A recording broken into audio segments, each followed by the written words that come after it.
Thank you, Sheila. Good evening. Before I start, I want to thank Margie. It has been wonderful working with you, particularly as you led the board so ably while we were physically separated. And I'm glad we get you for another year. Thanks to you, Tom, as well, for ensuring the association continues to be on sound financial footing.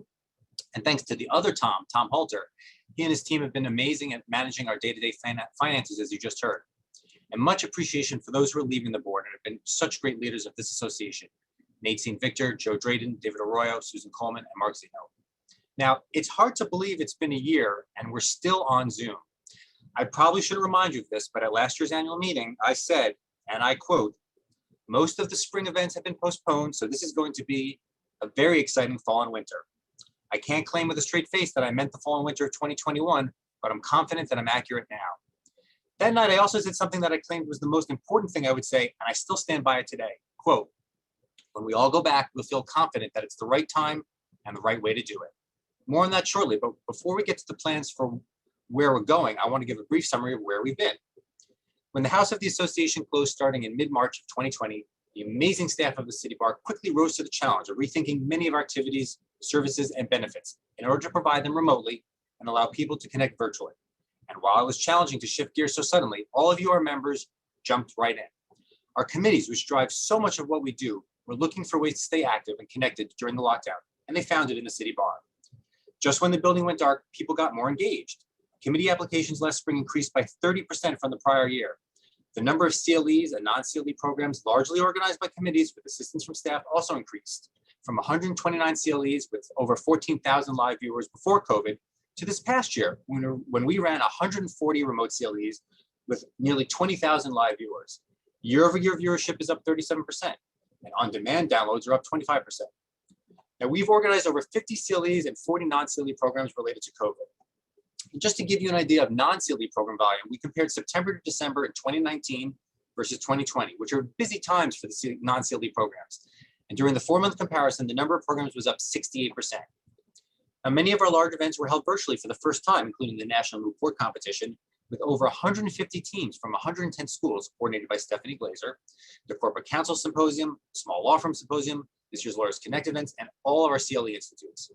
2 of the programs in the 2021 Professional Development Workshop Series broke City Bar records. We had more than 1,000 registrations for Ask for More, Strategic Negotiation for Lawyers, and last week's Pandemic Survival Toolkit for Lawyers, Lessons and Learnings in Ethics and Professionalism.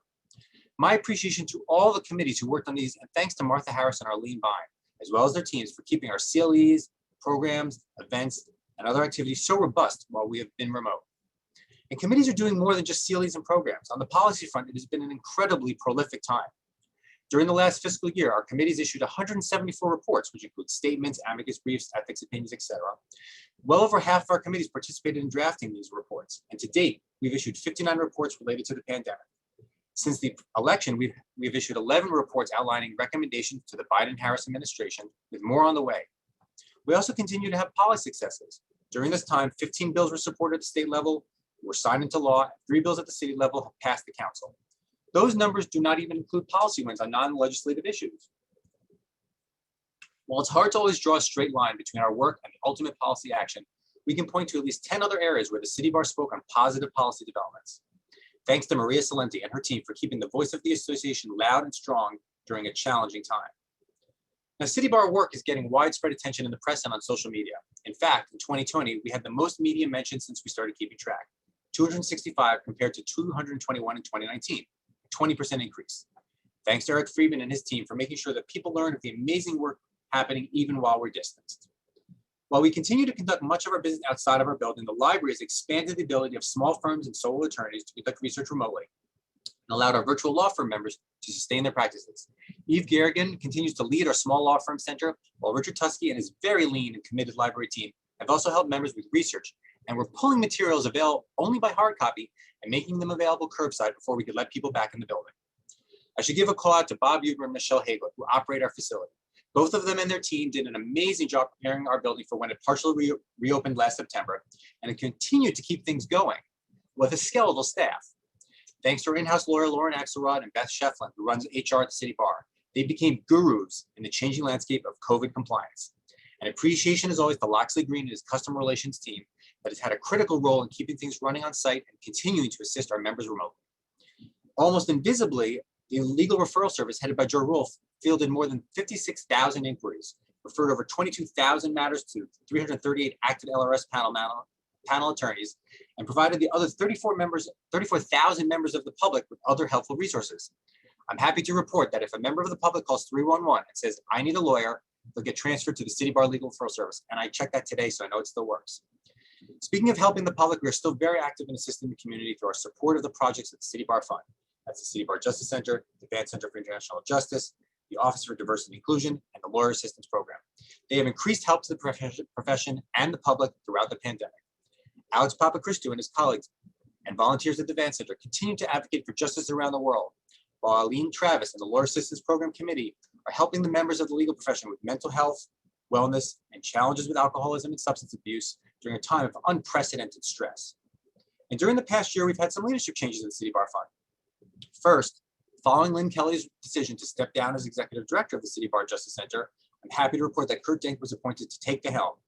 Kurt had been the pro bono counsel of the Justice Center for the previous 2 years. And during the pandemic, the Justice Center has stepped up, as it always does in times of crisis, to harness the pro bono volunteer spirit of the profession to help sustain the neediest in New York.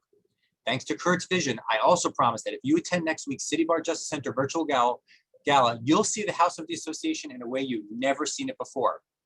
And following Deborah Martin Owen's departure, I'm extremely pleased to report that James Lewis will be the next executive director of the New York City Bar Office for Diversity and Inclusion. James is a litigation partner and director of diversity at Chasen, Lamparello, Mallon, and Capuzzo in Secaucus, New Jersey. He's currently chair of the Diversity Committee of the New Jersey State Bar Association and treasurer of the Garden State Bar Association, New Jersey's largest and oldest professional organization for African-American lawyers, judges, and law students. He's a graduate of Hofstra University School of Law, where he was engaged in a variety of activities, including being the president of the Black Law Students Association, and he was a City Bar Diversity Fellow.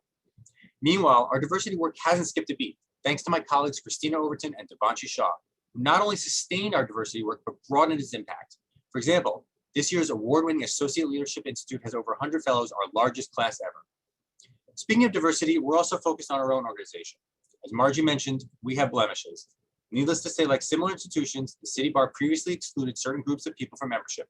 This fall, you'll hear more about our Imperfect History Project, through which the City Bar is engaging with our history and trying to understand and reckon with the instances when we have fallen short of our values of respect and inclusion.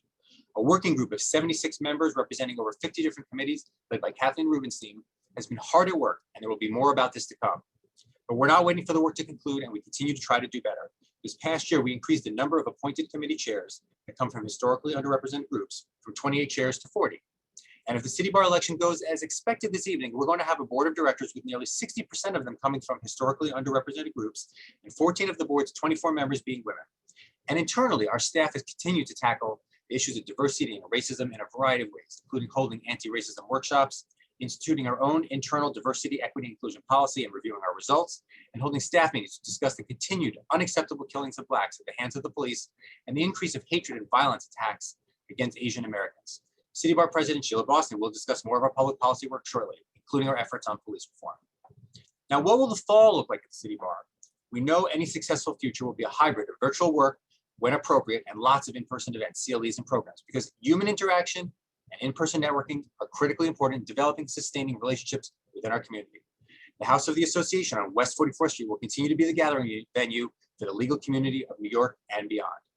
Our building has been open on Tuesdays of September on a limited basis by appointment only, and we've expanded building access to Tuesdays and Thursdays, still limited and by appointment.